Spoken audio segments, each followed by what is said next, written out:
Factoring special products. Some polynomials fall into very specific categories. First one we'll look at is called a perfect square trinomial. This is the only trinomial of the ones that we'll be dealing with, so it's easily identifiable when we know that we're dealing with special products. The problem is, when it gets mixed in with all the other trinomials in existence, it's actually quite difficult to recognize.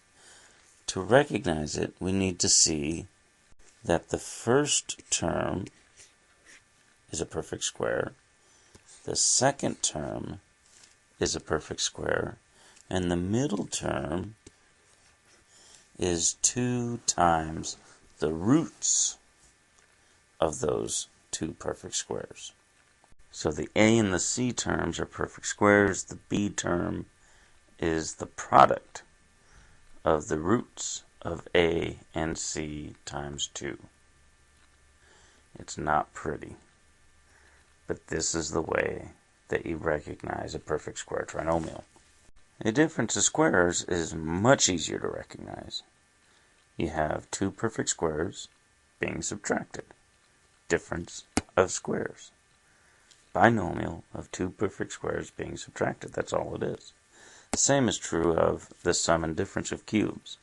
You have two binomials, two perfect cubes being added or subtracted.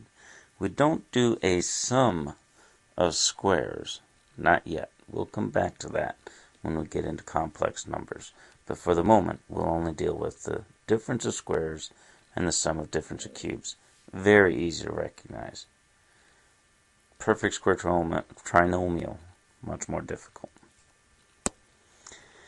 All of these have the exact same first factor. Remember, when we factor things, we break it into two or more quantities that are being multiplied together. For instance, 36 can be factored into 4 times 9. We're doing the same thing with these quantities. And so the first factor on all of these can be found the exact same way. That way is the roots with the same function. I like to remember the movie Armageddon when they keep going around saying, I have 5 words for you. I have 5 words for you. There's 5 words I want to hear you say.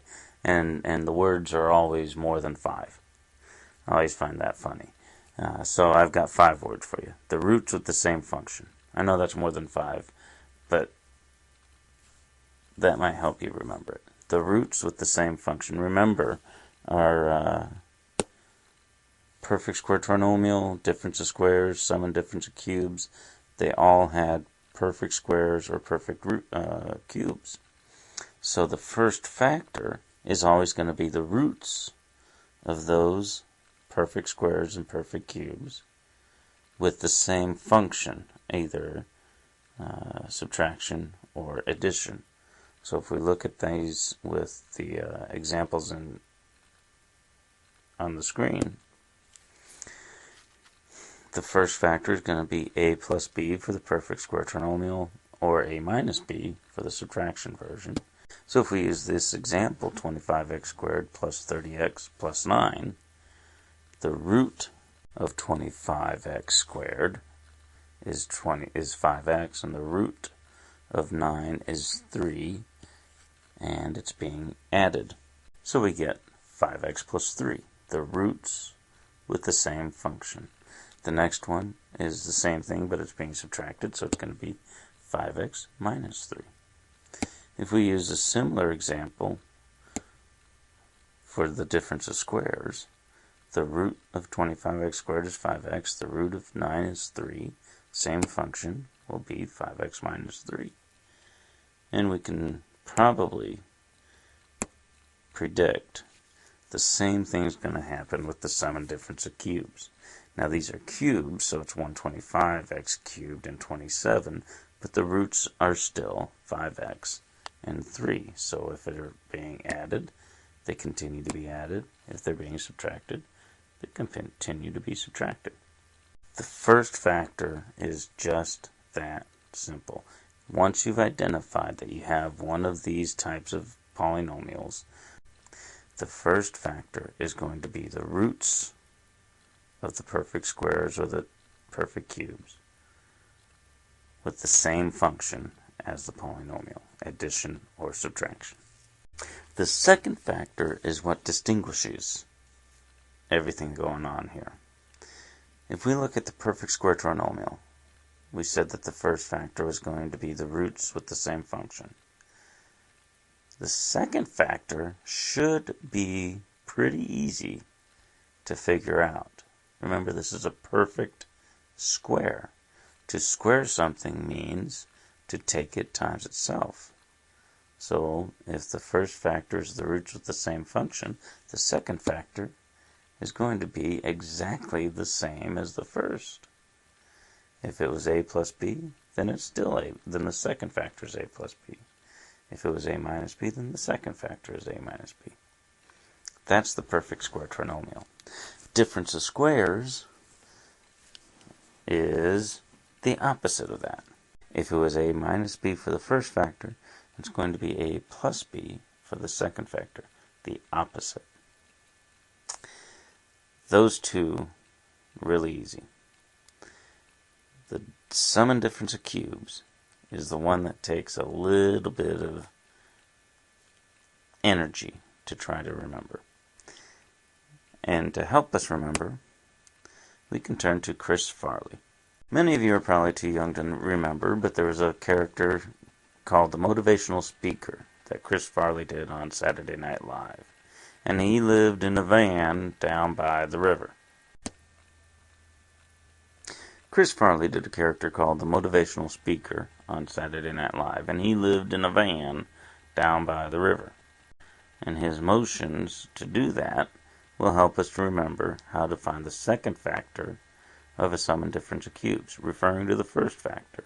So we're going to point off to the left, straight out, because we're going to square the first term. Point to the right to square the second term. And then shake everything together in the middle to multiply to come up with the middle term. And then the signs are always going to be opposite positive. So here's our procedure. Square the first term, square the second term, multiply them together in the middle. And then the signs are going to be opposite positive. Let's see that with some algebraic terms. Remember, the first factor was a plus b and a minus b for the sum and difference of cubes. So using that as our guide, we're going to square the first one. Square the a gives us a squared. Square the second one, square the b, gives us b squared. Multiply them together in the middle, gives us ab. And then the signs are opposite positive. Remember, this one would have been a plus b for the first term. So the opposite is going to be a negative. And then this one is always positive. The first factor for this one was a minus b, so we square the first one. We square the second one. And we multiply them together in the middle. And then the signs are going to be opposite and positive. Opposite, positive. So let's look at the numeric example here. We had 125x cubed, so the root of that is 5x. 27, the root of that was 3. And then the same function gave us a plus. So we had 5x plus 3 for our first factor. Once we have our first factor, we have everything we need. So using our first factor to find our second factor, we're going to square the first one, get 25x squared. Square the second one, will give us 9, and then multiply them together in the middle to get 15x. Our signs will be opposite and positive. Opposite, positive, opposite, positive, opposite, positive. Kind of like a train. Opposite, positive, opposite, positive, opposite, positive. Same thing is true with the subtraction one. The difference of cubes is, the only difference is the signs. Okay? So if we put them all together on the same page, perfect square trinomial. First factor is the roots with the same function. Second factor is the same. Difference of squares. First factor is the roots with the same function. Second factor is the opposite. Sum and difference of cubes. The first factor is the roots with the same function. Second factor is square the first one, square the second one, multiply them together in the middle, and then the signs are opposite and positive. That's all of our special products and their factorizations.